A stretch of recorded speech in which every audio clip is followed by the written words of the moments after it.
Hello. Hello. हाँ जी।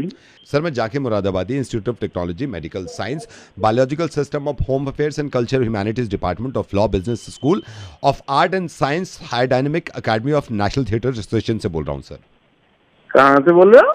Sir मैं जाके मुरादाबादी institute of medical science biological system of home affairs and culture humanities department of law business school of art and science dynamic academy of national theatre association से बोल रहा हूँ।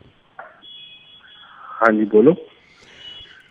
Sir मैं ये बताना चाह रहा था आपको, हमारे जाके मुरादाबादी institute of technology medical science biological system of home affairs and culture humanities department of law business school of art and science aerodynamic academic national theatre association एक फेस्टिवल करा रहा है सर। अच्छा, फिर? तो सर हमने सोचा है कि हमारे जाके मुरादाबादी institute of technology medical science biological system of home affairs and culture humanities department of law business school of and art science aerodynamic academic national theatre association ये सोच रहा है कि सर हम आपको भी बुलाना चाहते हैं यहाँ पे हमारे फेस्टिवल में। हमारा फेस्टिवल हो रहा है सर। अच्छा, कब है आपका फेस्टिवल? सर जैसे कि last year Jake Moradabadi institute of technology medical science biological system and home affairs culture humanities department of law. Oh hello, इसका कोई छोटा नहीं है नाम? सर किसका? अरे आपका ये जो इंस्टीट्यूट है लंबा सा जो। अच्छा सर, ये Jake Moradabadi institute of technology medical science biological system of home affairs and culture humanities department of law business school of art and science aerodynamic academy of national association theatre की बात कर रहे हैं आप? अरे यार, मैं ये जानना चाह रहा हूँ, 5 मिनट खा गया, काम क्या है तुझे? सर वही मैं आपको बता रहा हूँ सर, हमारे जाके मुरादाबादी institute of technology medical science biological system of home affairs culture humanities department law business school of art and science aerodynamic academy of national theatre association ने सोचा है कि सर अगर हम आपको एज ए चीफ गेस्ट बुलाते हैं तो बहुत खुशी होगी। अरे तो किस तरह का फेस्टिवल है यार, कुछ तो बताओ मुझे, क्या करना है इसमें? मैं आपको बता देता हूँ सर। डेट क्या है? सर डेट आपके कन्वीनियंस के हिसाब से भी रख सकते हैं।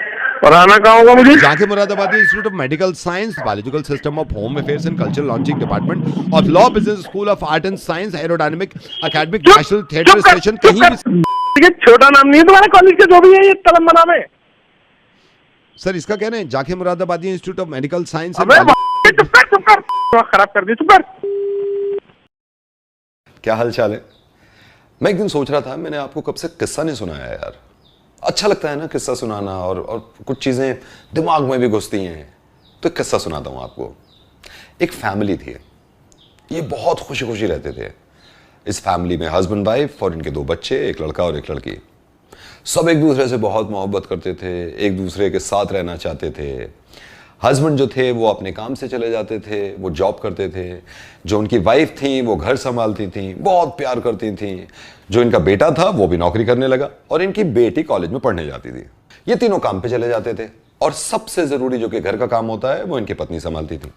फिर सब थक हार के काम करके शाम में घर वापस आते थे और सब साथ में बैठ जाते थे। उस दिन भी यही हुआ। इनका लड़का ऑफिस से आया, आराम से बैठ गया। इनके हस्बैंड वापस आए, आराम से बैठ गए और इनकी पत्नी आई। फिर आखिर में इनकी बेटी आई। बेटी देर से आई, फिर बेटी भी आके बैठ गई। फिर सब अपने पूरे दिन का शेड्यूल बताने लगे। हस्बैंड ने बताया अपना शेड्यूल, मैं सुबह गया, वहां बॉस से बात हुई, अपना काम किया, स्कूटर उठाया, स्कूटर से घर आया, रास्ते में से कुछ फ्रूट्स लिए, घर आके फाइनली नहा लिया। फिर बेटे ने अपना शेड्यूल बताया, मैं ऑफिस गया, 2-4 मीटिंग्स हुई, दोपहर को लंच किया, वापस आया, नहाया और सुकून से बैठ गया। लड़की ने भी अपना शेड्यूल बताया, मैं कॉलेज गई, कॉलेज में क्लासेस करी, क्लासेस करने के बाद मैं टीचर से मिली। उसके बाद घर आने के लिए मैंने बस पकड़ी। जिस बस में बैठी हुई थी उस सीट के पास 3 लड़के आए, मुझसे बदतमीजी करने लगे। मैंने उनको कहा प्लीज ये मत करिए, फिर वो जबरदस्ती करने लगे। उन लड़कों ने मेरा हाथ पकड़ा, जबरदस्ती बस से खींच कर नीचे उतार लिया। ये सब देखते रहे, मैं वहां चिल्लाती रही। इन सब लड़कों ने मिलकर मेरा रेप कर दिया। रेप करने के बाद बहुत बुरी तरह मुझे मारा। मैंने लोगों से भी कहा कि मेरी हेल्प कर दीजिए, कोई हेल्प करने के लिए आगे नहीं आया और अब मैं फाइनली यहां आके बैठ गई। मां ने कहा तू ज्यादा बोल रही है, ये सब होता रहता है, तो खाने में क्या खाएगी ये बता। लग रहा है आपको बहुत नॉर्मली किस्सा सुना रहा हूं मैं, क्योंकि ये होने वाला है और इसी तरह सब नॉर्मल लगता रहेगा। अगर अब भी हम सब ऐसे ही बैठे रहे और ये सब बर्दाश्त कर लिया तो ये न्यू नॉर्मल का नॉर्मल हो जाएगा।